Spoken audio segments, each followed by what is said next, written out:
வணக்கம் மச்சான்ஸ். இந்த வீடியோவில் நம்ம என்ன பார்க்க போகிறோன்னா, நேற்று நடந்த சென்னை எஃப்சி விசஸ் மோகன் பகானோட ரிவ்யூவை தான் பார்க்க போகிறோம். என்னை மன்னிச்சிருங்க, வீடியோலாம் என்னால் கரெக்டான டைமுக்கு போட முடியல.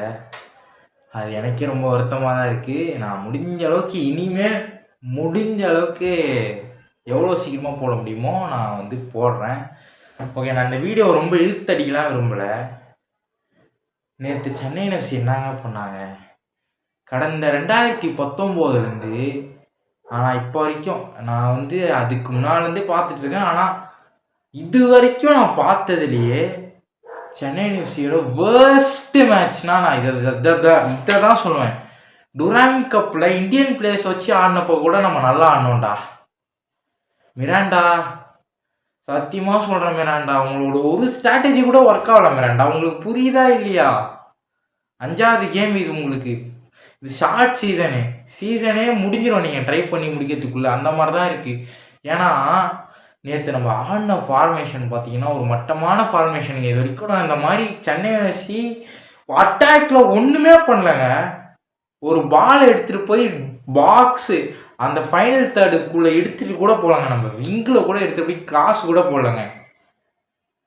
எனக்கு எரிச்சலாகுது. நேற்று மண்டே பிச்சுக்கிச்சு. இதில் நேற்று காசு கொடுத்து பார்த்தவங்களோட நிலைமையெல்லாம் கொஞ்சம் யோசிச்சு பாருங்களேன். சென்னை எஃப்சி நேற்று ஒன்றுமே பண்ணலைங்க. நான் ஏதாச்சும் நல்லது சொல்லணும்னு நினைக்கிறேன், ஆனால் எதுவுமே சொல்கிறதுக்கு ஒன்றுமே இல்லை. இந்த டி பாக்ஸ்குள்ளேயே பாஸ் போட்டால் ஆடினா நீங்கள் நல்ல டீம் ஆகிடுவீங்களாடா? இந்த டி பாக்ஸ்னா அதுக்குள்ளேயே பாஸ் போட்டுக்கிறானுங்க ப்ரோ. மாற்றி போட்டுக்கிறானுங்க.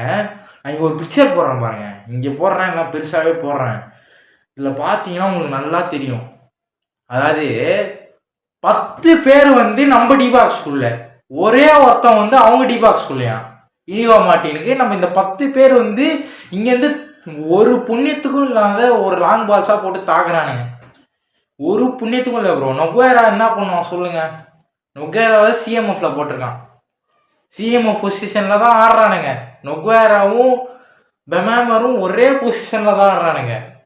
நொகுவேரா ஏஎம்எஃப் பொசிஷனில் ஆட வேண்டியவன். ஆனால் அவனும் ஆடுறது சிஎம்எஃப் டிஎம்எஃப் பொசிஷனில் தான் ஆடுறான். பெமாமரும் டிஎம்எஃப் பொசிஷனில் தான் ஆடுறான். எல்லாருமே கீழே ஆடுறானுங்க ப்ரோ. ஒரு பிளேயர் கூட மேலே போல. பால் டிரான்சிஷன் இல்லை, ஒன்றுமே இல்லையே.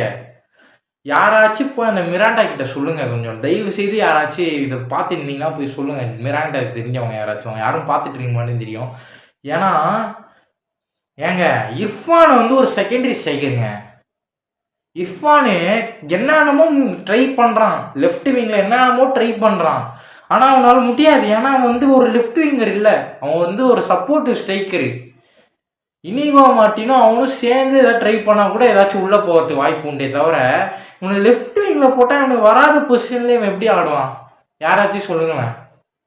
அத்தனை பிளேயர்ஸ் இருக்கானுங்க லெஃப்ட் விங்கில் ஆட. ஃபருக் சௌத்ரி லைன் அப்பில் பாருங்கள், அத்தனை பிளேயர் லெஃப்ட் விங்கில் ஆடுறதே அத்தனை பிளேயர் இருக்கானுங்க.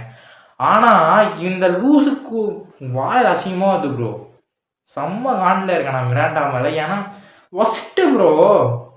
ஒன்றுமே இல்லை மேட்ச்சில். அதையும் தாண்டினா என்ன, இர்ஃபான் ட்ரை பண்ணான், நொகாராவும் இர்ஃபானும் மாற்றி ட்ரை பண்ணாங்க. ட்ரை பண்ணாலும் ஃபைனல் தேர்ட் கூட போக முடியல. ஏன்னா ஃபார்மேஷன் அந்த லட்சணத்தில் வச்சிருக்காரு தலைவர். 4-1-4-1